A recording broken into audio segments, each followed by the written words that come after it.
গরুর মাংস কিনবেন, এরকম থান ধরে কিনবেন, বড় বড় থান ধরে কিনবেন এবং তাদেরকে বলবেন জাস্ট আমাকে হাড্ডিগুলো একটা কোপ দিয়ে দেন, হাড্ডিগুলো কোপ দিয়ে দিয়ে ছোট করে দেন।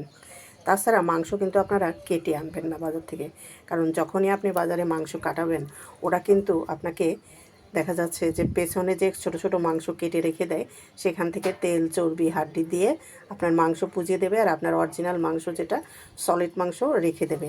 এটা হচ্ছে কসাইদের টেকনিক। আমি এরকম অনেক দেখেছি, অনেকবার এরকম বোকা হয়েছি, যে কারণেই তো আমি আপনাদেরকে এই টিপসটা দিয়ে দিলাম যে এরকম আস্ত আনবেন। আর আস্ত আনলে সুবিধা হচ্ছে ধোয়াও সুবিধা। দেখুন ধোয়ার সময় এরকম বড় বড় পিস ধুইতে খুব সুবিধা হয়, দেখা যাচ্ছে ময়লাগুলো পরিষ্কার করতে সুবিধা হয়।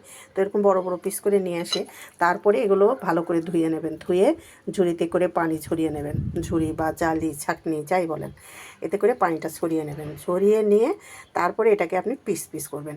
এটা আপনি আপনার সুবিধা মতো পিস করতে পারবেন। আপনি যদি খাপসা খেতে চান একটু বড় বড় করলেন, বিরিয়ানি খেতে চাইলে একটু বড় বড় করলেন, আপনি যদি টিকিয়া করতে চান কিছু টিকিয়া করলেন, আপনি যদি মনে করেন যে তেহারি করবেন তাহলে ছোট ছোট পিস করে রাখলেন, রান্নার জন্য আলাদা সাইজ করে রাখলেন।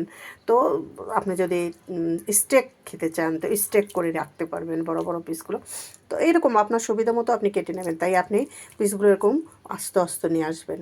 তাহলে ওরা যদি কেটে দিত, আমি কিন্তু এরকম আস্তে আস্তে মাংস পেতাম না, দেখা যাচ্ছে তেল চর্বি দিয়ে আমার মাংসটা ভরে দিত পিছনে, মাংস কম পেতাম। তো এই কারণে আমি কি করি, মাংসটা আস্ত কিনে বলি যে ভাই জাস্ট হাড্ডিগুলো একটু কোপ দিয়ে দেন, আমি বাসায় গিয়ে এসে এগুলো ঠিক করে নেব। তো আমি এরকম আস্তে আস্তে মাংস আনি এবং এনে এগুলো আমি ভালোভাবে ধুয়ে পানি ছড়িয়ে নিয়েছি। এখন এগুলোকে আমি আমার সুবিধা মতো পিস পিস করব, ঠিক আছে? তো কাটা ধোয়ার সুবিধা আছে, তারপরে মাংসটাও সলিড পাবেন এবং আপনার ইচ্ছা মতো আপনি যে কোনো সাইজ পিস করে নিতে পারবেন, কারণ দোকানদারদের পিস আপনার পছন্দ নাও হতে পারে। তো আপনার পছন্দ মতো আপনি পিস করে নেন, ছোটো বড় মাঝারি সব সাইজের। তো তাই বললাম যে বাজার থেকে যখন মাংস কিনবেন অবশ্যই এরকম থান ধরে কিনবেন, খবরদার থান ছাড়া কিনেন না, তাহলে কিন্তু ঠকবেন। ওরা কাটে ছোটো ছোটো পিস করে দিতে গেলে পেছন থেকে তেল চর্বি দিয়ে মাংস ভরে দেয় আর আসল মাংস রেখে দেয়। তো আজকের টিপস এই পর্যন্তই, আগামী টিপসে আবার দেখা হবে।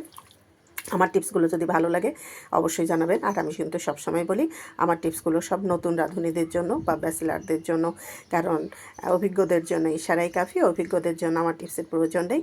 তো যারা যারা আমার টিপস দেখেন দয়া করে একটু লাইক কমেন্ট করে দেবেন আর চ্যানেলটা সাবস্ক্রাইব করে দেবেন, তাহলে আপনারা এরকম সুন্দর সুন্দর আরও অনেক ভিডিও অনেক টিপস পেতে পারবেন। আমি কিন্তু সবসময় আপনাদের প্রয়োজনীয় টিপসগুলোই দিয়ে থাকি, জিনিস নষ্ট না হয় বা যে কোনো জিনিস আপনাদের সুবিধা যেটা যেটা হয় এই সুবিধাগুলোই আমি আপনাদের দেখাই। তো আমার চ্যানেলে অবশ্যই সবসময় চোখ রাখবেন আর সাবস্ক্রাইব করে রাখবেন, তাহলে সুন্দর সুন্দর এই টিপসগুলো পেয়ে যাবেন যেগুলো আপনাদের সংসার জীবনে সবসময় কাজে লাগবে। আল্লাহ হাফেজ। আজকের মতো পরবর্তীতে আরেকটা ভিডিও নিয়ে চলে আসবো।